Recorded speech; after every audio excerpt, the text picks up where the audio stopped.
I'm Alan Lido for 91.3 WUKY, where it is time for another edition of Saving Stories with Dr. Doug Boyd from the Louis B. Nunn Center for Oral History in the UK Libraries. It's a segment where we feature interviews from the collection. Good day to you, Doug. It's good to be here. Doug, we are celebrating 25 years of professional baseball in Lexington. Opening day is upon us. A name synonymous with the Lexington Legends is Alan Stein.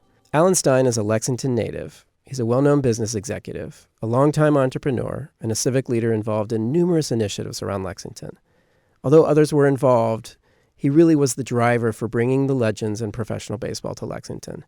Alan Stein grew up with a love of baseball, specifically the Cincinnati Reds. In this interview conducted in 2019, he talks about making trips to Crosley Field to see the great Frank Robinson, which he says to this day is his favorite baseball player. So being an entrepreneurial thinker and being an enormous baseball fan, he began to ask the question, why not bring professional baseball to Lexington? So I got together with a couple of buddies, and we decided that we should form an advocacy group to convince the powers that be that Lexington should be on the list should there be an expansion. That particular effort did not work out, but Stein was persistent. There was one challenge. There was no stadium.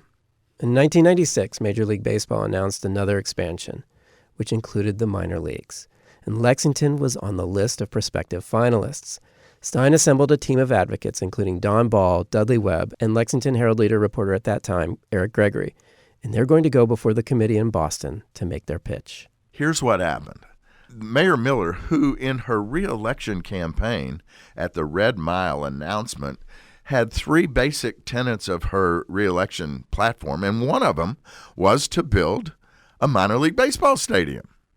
She was on board. Well, we're in Boston the night before our presentation, and we're number one on the list at 9 o'clock in the morning. Dudley and I are there, and we have prepared what for then, 1996, was a fairly slick presentation, a PowerPoint presentation, a little video, and it was all based around this location next to Rupp Arena. Eric knocked on my door, the Herald-Leader reporter, at 11 o'clock the night before, and he said, "We got a problem."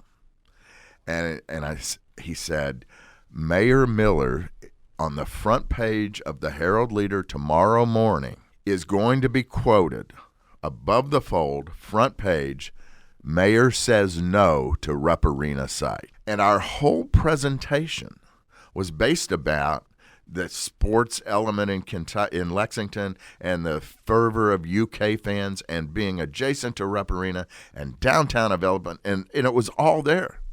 So I went downstairs 6 o'clock in the morning, and I asked to see the bellman who would be setting up the technology in the presentation room.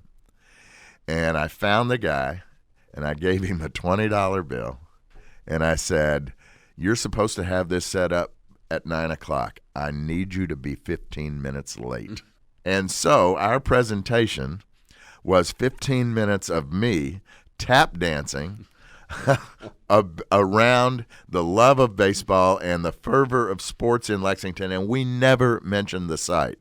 And the reason we didn't was our competitors were in Erie, Pennsylvania, and Springfield, Massachusetts, and they were both Knight Ridder, who owned the Herald-Leader at that time. They were both Knight Ridder publications, and they had copies of that front page set at every one of the six members of the committee's places.